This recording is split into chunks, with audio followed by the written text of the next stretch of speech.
It's so lovely to have you here, Anisha. And I say this from the bottom of my heart because I must tell you what happened. So I go to this event, probably one of the first a couple of months that I get to Hong Kong. I go to this event, and it's like an event like this, and then I walked in late. Sorry, but I walk in from the back, and I scan through the room, and I'm like, oh, okay, cool, interesting people. And then there's this woman. She just catches my eye.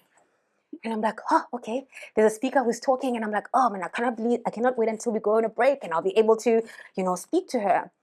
So fine, the speeches wrap up, and we start mingling, and I'm a talker, as you can tell, and I then start talking to different people, and I look up, and she's gone, and I'm like, Aibo, where is this girl? And I start asking around. I'm like, there was a girl, man, and remember, your hair was up, or do you say up or down? Up. Yeah, it was free. Your hair was free, so beautiful. And I was like, oh, this she just escaped, but I was fine. And I thought, but who is she? And then someone, I will not mention their name, said to me, oh, how do you not know who she is? I'm like, I don't know who she is. I'm new, to my defense. And she then proceeded to tell me who Anisha Thai is. And then I proceeded to read up about this woman. And your work is well documented. But we are so interested to hear all about your work, your passions, your embarrassments, everything. We want to strip down everything. So thank you so much for this, Anisha. Maybe just let's start from the beginning. I like to start from the beginning. You obviously have mixed heritage. Tell us about that, and also, if you can, maybe explain where is home for you. The big question. Okay. Can you hear me? Yeah? Oh, okay. So, hi, everybody. Thank you so much for coming tonight, sharing your Friday night with us. It means a lot. My name is Anisha Thai. I am a mixed girl. My dad is from Vietnam. My mom is from Comoros Island. Do you know Comoros Island? Put your hands up if you know Comoros Island. Yes, that's my people. Because usually nobody knows. I know. It's so tiny, right? But I was born and raised in Paris. So yeah, I grew up between those three communities, I would say. And to come back to your question, where is home to me? It's a very tricky question. I would say that home is where I feel a special connection to the people that I spend time with. So of course, Paris is my home because it's my family. I was born there. But I would say that Hong Kong is my new home that I built with my hands from scratch. I built my circle of friends. I built my new career here. Um, so I'm very proud to say that it's my home. But somehow, South Africa is also my home. We'll get there. We'll get there. Okay. Yeah, we'll get there. And the reason why I asked you where your home is because I remember when we had our conversation. It's one of those questions where you're like, especially when you're such a worldly person. But what is a memory that? Oh, sorry about that. What is a memory that you intentionally, take with you from your childhood? And when I say intentionally, it's something that it stays with you, and you want it to stay with you. And the reason I'm asking that is because you talk about Comoros, and a lot of people do not know where Comoros is. Is there anything that you intentionally take from that place that that you walk with every day? So I used to spend my summers there when I was like, I think 5, 7 years old, 10 years old. And at that time, I didn't know why I had to go to that place until I realized that it's part of me. It's part of my DNA. The first thing that was a bit like shocking for me when I arrived there is the sense of community. So I don't know if you know, but in France, we all live in different places, in different houses. We don't really communicate with each other. You talk to your neighbors, right? But there's not much like that very warm bonds. But in Comoros, like for example, when I was a kid, I was sitting down like in front of my house playing like some dolls, and then there's like a random person coming out of nowhere. I don't know who that person is. She just came inside the garden, the house, and then he started talking to my mom. And then I was like, who is that guy? And then my mom started talking to him, and then she started giving him food, asking him about his day, asking him about his family. So it's just about that sense of like community again. You know, you don't know each other, but you're helping each other. You're here for each other. There was barely no homeless people at that time when I was back in Comoros because people help each other.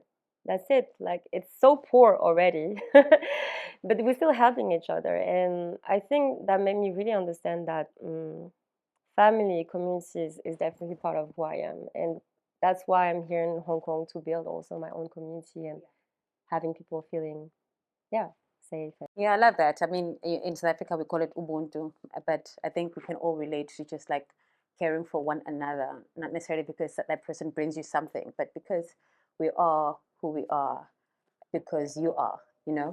Um, France, that is your home of birth, but yet it's the same place that expected you to be in a mold. How was that for you? And what was this mold looking like?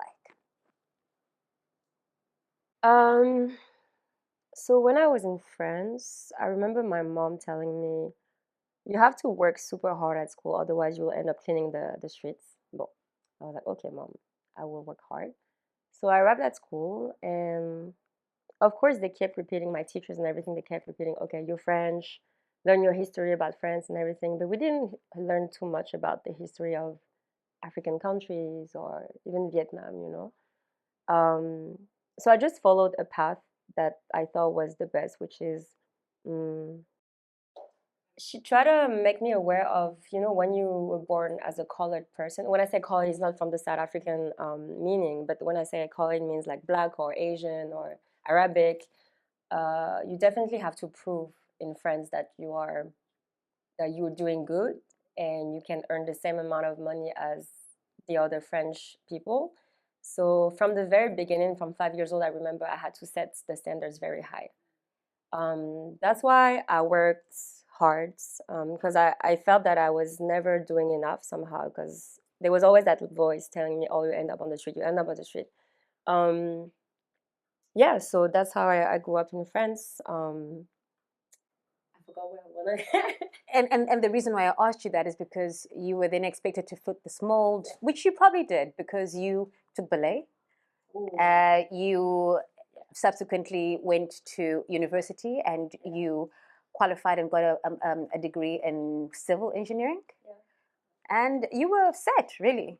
Yeah. You were set to fit this mold, but then there was something that happened in your brain that thought, I just can't, I can't do this.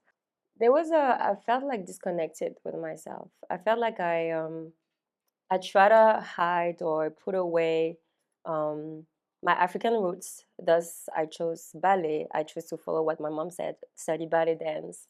I also try to put on the side the Vietnamese roots because I remember I refused to learn Vietnamese or I refused to be associated with that because of all the cliches and everything. So I chose to really prove myself that I was a very good student, French student, that was able to become a top civil engineer in France. So that was how my mind was shaped, brainwashed, I would say at that time. Until the day I had a click and I realized that in order to grow, I needed to leave. I needed to leave the country. There was no other way. It's because I was too brainwashed. Um, I would say my parents also had an influence on me. Of course, they pushed me to do all that, but I had to flee. So I tried to find an internship outside. I first found an internship in London, and then after London, I got transferred in Hong Kong, and that was the beginning of the new journey. Yeah, and then you also spent some time in South Africa. I remember you vividly saying that it was a short but impactful time for you. Tell us about what happened there. So first of all, going to South Africa was a conscious choice at that time. So I was looking for an exchange semester. So all the kids were looking for doing it in Australia or the USA or the UK because it sounded cool or whatever reason. But for me, I wanted to go to South Africa. I needed to understand the dynamics between the different communities living with each other. I wanted to understand the post apartheid period. And somehow I felt, I don't know why, but I felt like going there would help me to discover more about who I was. So I went there. I arrived, vibes. Like the first question I asked, because I'm a dancer, where can I learn dance? Here. And people told me, like, straight up, girl, you don't need to go to a dance school. Just go on the street, go to the party, go to church. Because I mean, it's a fact that also South Africans can dance, right? Except for me, but yeah. Carry on. They don't need a dance school. They don't need a dance school. So I was very shocked by that fact. So I started going to the club, learning more about the culture. Um, for me, it felt super warm. It felt super warm. I felt like yeah, another home, a secondary home that I was building, you know, by the connections with my fellow South Africans, by I don't know, I felt like a little fish navigating through the different communities. So it felt really special for me. But you know, it's not just about. I mean, I might seem a bit biased, right? It's not just about the fact that I'm from South Africa, but South Africa did something for you and to you when it came to dancing, because when you had to leave, you knew that you know, going back to a 9 to 5 as a civil engineer is something that is just not going to fit. What then did you end up doing after that realization, after that shock dawned on you? Because you know that feeling, right? When you know something is just nagging on you, you're like, this is just doesn't fit me anymore. What then do you do when you realize that not only do I not fit the mold in France, but I certainly something bit me in South Africa, and I need to pursue it further than what I got. So I arrived in Hong Kong after South Africa because I found an internship here. Um, and I was doing that 9 to 5 that you were describing. First of all, I felt empty inside because there was that missing link with my African roots. I wasn't in South Africa anymore. I was just in Hong Kong, and I was like, there's something that I miss so much. And there was no dance class here.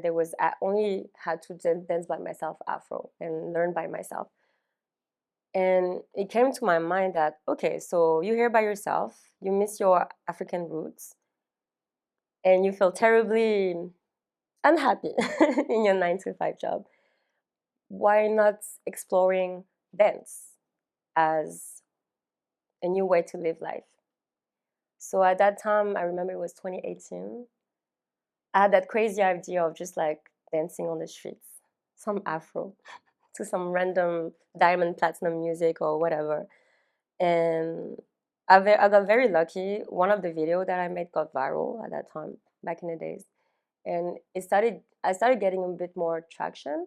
I think it was not about the dance itself, it was just about the feeling of feeling free, you know. I was just there, not minding, not caring about anybody's judgment or whatever. I was just dancing free. And I think from that moment, it really opened up my mind. I was like, oh, actually, you didn't die out of like dancing on the street. It actually created the opposite feeling of you are liberating yourself. So I started doing that more, filming more videos, until somebody found me on Instagram. She's a famous actress in Hong Kong. Her name is Grace. Grace, I love you. And she told me you have to go on that TV show. It was a TVB show at that time, 2021. And she said, you have to show your Afro there. And I told her, there's no way. Like, we're in Hong Kong. I don't even speak Cantonese. Like, who cares about Afro here, you know? And she said, trust me. And at that time, I was doing that 9 to 5 job. So I was like, what am I doing? What am I going to tell to my boss? Like, me dancing, like it's on the TV show after a long day on the construction sites. But I did it. It was tough. You didn't just do it, you won, girl. You won the competition. I really didn't see that coming. It was very shocking for me. Very shocking to see that Hong Kong was welcoming that culture, my parents' culture. Um, yeah, I had no words. I maybe still I don't realize up to now actually. But yeah, it was the big door opening for me. You were talking about maybe sometimes like it's not luck, it's actually maybe it's pre-written. I don't know, it's destiny. But for me, that was the biggest move in my career in terms of like opening myself to something that I was so scared of. And I did that jump. I took that jump, and now I've become a full-time artist. That's such a wonderful story, Anisha, because with the with you just winning competitions randomly, it's not the first time. And you're laughing because you know exactly where I'm going with this. So a story that you shared with me, I think you were 16 years old, still back 17, still back in France. and you go for a dance competition with two of your other friends and your team, and you win that competition. Yeah. And then what happens? Okay, so back in I forgot the date, but like I was 17, so I went for a competition in the UK called Blackpool. It's an international competition. We just went as a crew to participate. Um, I went there, we won, so we were very happy. But then after that, things didn't stop. What I mean is that there's that random girl, Spanish girl, that came to me. She saw us dance, I think, but she came to me and she said, "Take my number and compete the solo competition." I didn't know there was a solo competition. I just came for the team one. So I said, "Okay, give me your number, I'll do it." And then I participated. It was called the over 16 category. I did my thing, I did my freestyle, and I had fun. And then I left. And then I hear the voice, the announcement, the number, da da da da da da, please come on stage. I say, what? I'm supposed to go home right now, I'm done. So I go on stage. I was with two other people, and they start saying, the winner is number da da da da. So my number, number that I forgot. I think it was 1196. I was like, wow, okay, why not? Yeah, that's amazing. I mean, I didn't expect that. So I took the trophy, and then I left the stage. And then as I was leaving the stage, same announcement. Number 1196, please come back on stage. And I'm like, what the heck is this? So I come back on stage, and they say now it's time that all the winners of each category compete with each other. So it was like the grand final, you know. And I was like, okay, let me do this. I started freestyling, da, da, da, da, doing my thing. I left the stage, and I was like, okay, maybe now I'm done. I can rest a little bit. And then 5 minutes later, same thing again. They reunited all the contestants. There was that one judges that walked in front of each of us. You know, he was doing this basically. And then he stopped right in front of me, and he said, "You are the winner." So that night, I ended up winning three. Wow. 3 gold medals. It was really crazy for me.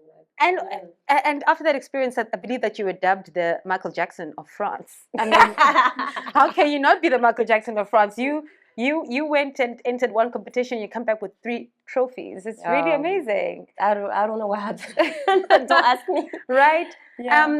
And then you're in Hong Kong. You win this competition, which is a big deal, right? As you said, even just going into the competition, you were not really confident because you thought, this is not the community that really understands what I'm trying to do. And by now, you were already in your niche, right? You were doing Afro dance, and that was what you wanted to do. And not only that, you obviously start putting together a work ethic, right? Around this is what I want to do. I mean, I have quit my engineering job after all. All those zeros in my bank account are not there anymore, right? But you nothing deters you, Anisha. Nothing deters you. You have a work ethic. What is the driving force behind those moments where you are rebuilding from the bottom? There was no option B, like only option A. I had to keep going. That's the only way. I found my freedom, you know, and I'm not gonna give it up on it. You know, I'm just gonna keep living through this new truth of me. Um, and yeah, I don't know. I think that's the only way, I guess. Because I think what is happening right now is that you are breaking barriers, right? You're redefining what it means to be an artist in the Hong Kong dance scene. But it wasn't without any blood and tears. Tell us more about the Mixies Academy. It's one of your passions. It's something that you have started, and you are still actively, growing. Um, so after winning that competition in Hong Kong, it was an amazing experience, but I still felt like I was not alone, but yes, I did those amazing things, but I wanted to build a strong community that could like follow me in my journey and that could also uplift with me in my journey, in my path. So that's why I started opening this academy called the Mixes Academy, where basically people who come take class or people that I train within the dance crew can also develop their dance skills, but also their mindsets, basically their mindsets. I want them to also build that confidence. How do I say? Basically, we're very goal oriented. The first thing that I ask them is that, what is your goal right now at this moment? Maybe it might change in 5 months, 5 days, 5 weeks. But what right now, what is your goal? And then we think about, okay, what is the plan to get there? But for me, I think it's important to mentor those girls, because I reach a stage where I feel like I need to give back. I've had so much help from also mentors, my parents, my friends, and now it's time to elevate other women with me. Yeah, and you're also using dance as a tool for social impact and social change. What message are you telling these girls who are looking up to you? Some of them are Malaysian girls like you. Some of them are girls in other minority groups in Hong Kong. What are you telling them? I think if you want to elevate yourself, you need to dig further down in your roots and embrace those roots. That's very important. You cannot go up if you're not aware of your what's like behind you, your ancestors, your heritage, and everything. So for me, I keep telling them that they need to embrace who they are. Of course, we're a crew, we're a team, we're a community. So we're celebrating the similarities, but we're also celebrating the differences. And that is very important for me.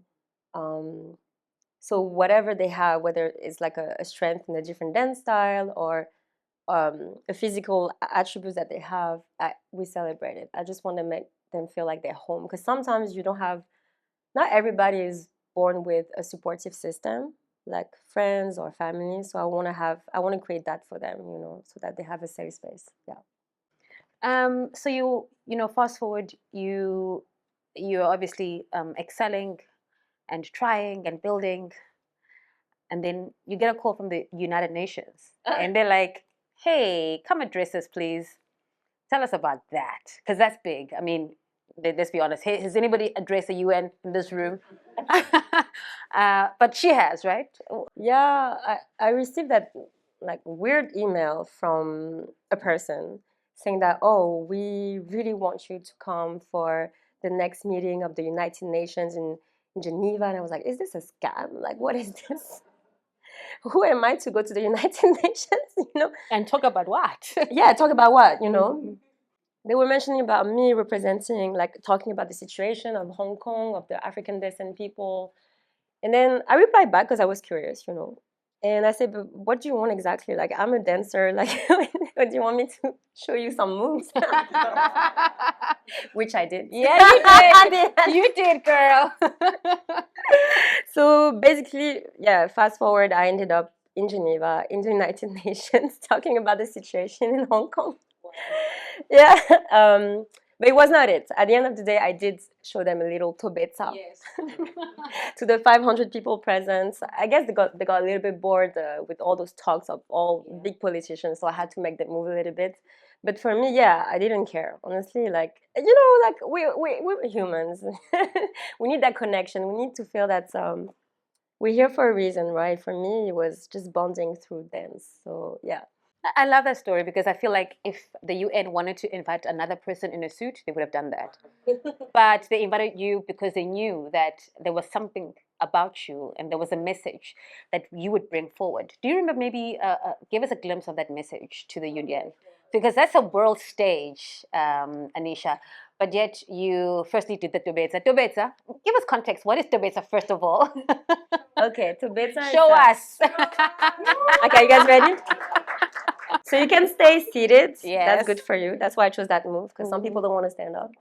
So you just have to put your 2 fingers right here in front of you. Can you give me that? Yeah?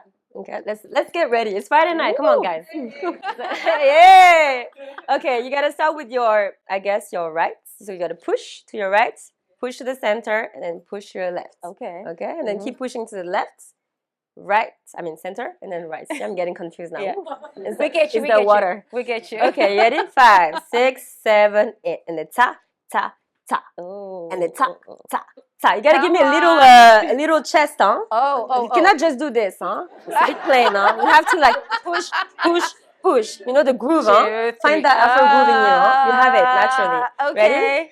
Okay, one more time, just Okay. two because they have it. Yeah. 5, You 6, got it, I got it. 7, 8, and then ta ta ta and Ebo. I Come bo on.